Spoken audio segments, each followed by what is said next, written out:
It's entirely possible that what is the worst episode of Helluva Boss? Hey guys, it's the Pinking here. This has been a question I have been wondering ever since Season 2 came to an end with Sinmas. What episode from Helluva Boss is the penultimate worst one? This question was something I was going to make a video on much sooner, but I wanted to give it some time and really think about it. And something very surprising happened.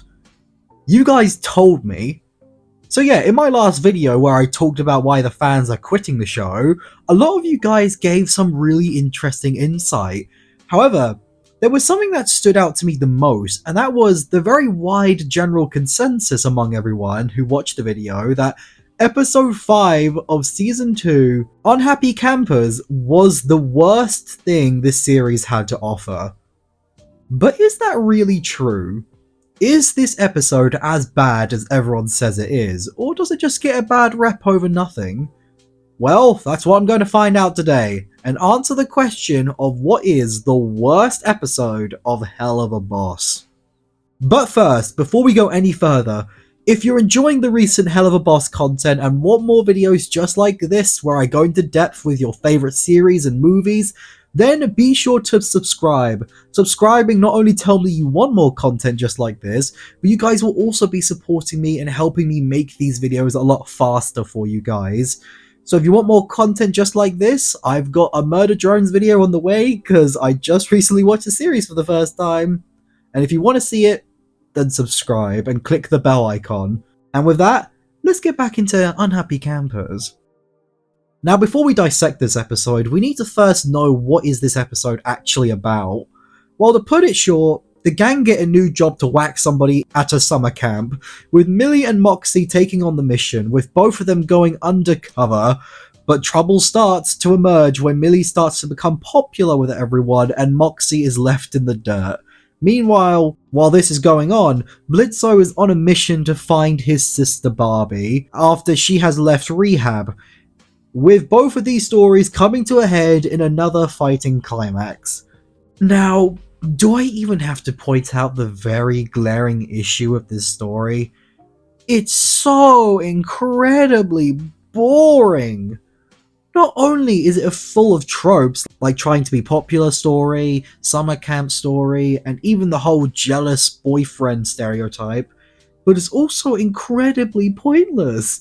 Tell me when you heard about a show where demons are hired to go after people, were you expecting pointless teenage level drama over not being popular?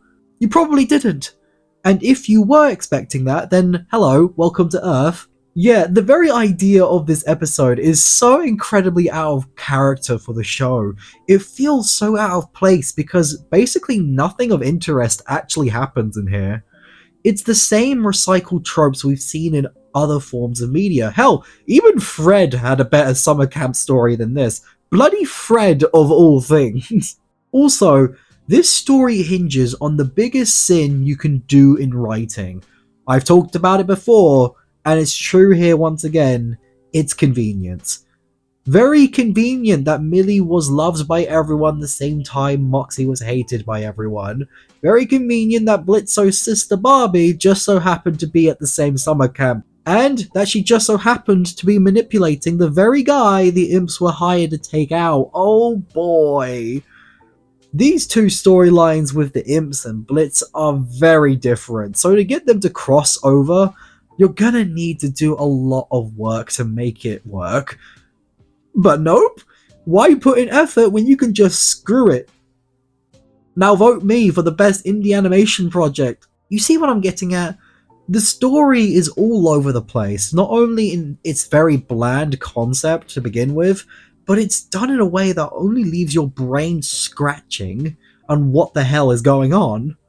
But if you thought the story was out of character, then just wait till you see the characters themselves. Moxie was just completely butchered in this episode, with him for some reason now having an inferiority complex because he's not popular with humans. Not only is this strange for him, but it's a regression for him because we've seen this before. Back in Season 1, episode 5, the Harvest Moon Festival, Moxie was being shown up by Stryker, and there it made more sense why he would feel inferior. Because it's Millie's home, it's the world his wife came from, so of course you're going to want to make the best impression. And so when it ultimately doesn't go his way, it's more understandable and we root for him a lot more. And in that episode, we actually see him overcome these flaws by being himself and not someone he's not, to ultimately help to defeat Stryker. So not only having him go back to that, but ultimately be worse than that in this episode, not only makes no sense, but it's just cringy. Now, cringe can work in shows, but it's a very tough skill to make work, and here is an example as to how not to do it. As instead of making the story revolve around the character and have it flow naturally through them, it instead tries to break the character, to try and force them into a role that just doesn't suit them. It's like trying to fit a square in a circular hole. No matter how many times you push it in, it's not gonna go. In fact, that analogy just applies to this entire episode. It's a lot of trying to force things to be a certain way, and it ultimately not connecting. Like the comedy, which was very bad. With Moxie, who is supposed to be one of the funniest characters of the show, just not having any good jokes or dialogue at all. Same with Blitz's side plot of him with his sister. This is supposed to be a very emotional and complex story, but it's been shifted to the side to make way for the far less interesting camp plot. The only redeeming thing about this episode, and the only thing that is bearable, is Millie. And it's not really because of anything specific here, or like anything she does. This is just the first episode where her character got any real development. So yeah, it took a whole season and 5 episodes to get here, but we are here now. When the best thing about your episode is a technicality, you're probably doing something wrong. So with all that being said, is Unhappy Campers the worst episode of Helluva Boss? No. I know, I've just been going on about why this episode sucks, but I wouldn't call it the worst episode. Simply because there's one episode that actually is far worse than this one, and that's the episode before, Western Energy.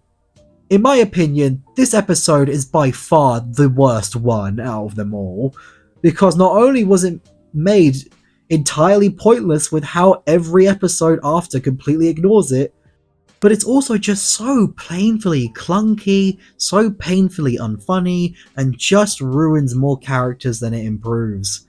This episode to me is by far the worst one out there. Heck, here's the last tier list I made of the show when I ranked it. I can definitely see why Unhappy Campers has the reputation it does. It's a very bad episode, but to me, it's ultimately just boring.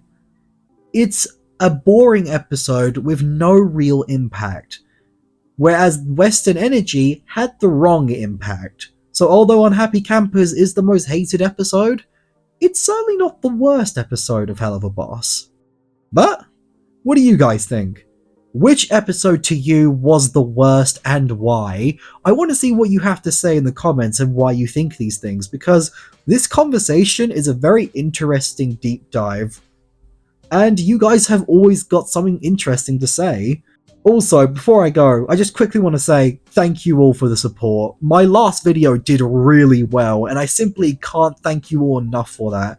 You guys are an incredible audience, and I'm so honoured that you chose to stick around for me and help to make this my 2024. It's all because of you lovely people that this was even possible, and I simply couldn't be more honoured to have you here with me. And with that, peeps, it's been the Pink King here, and I will see you all next time.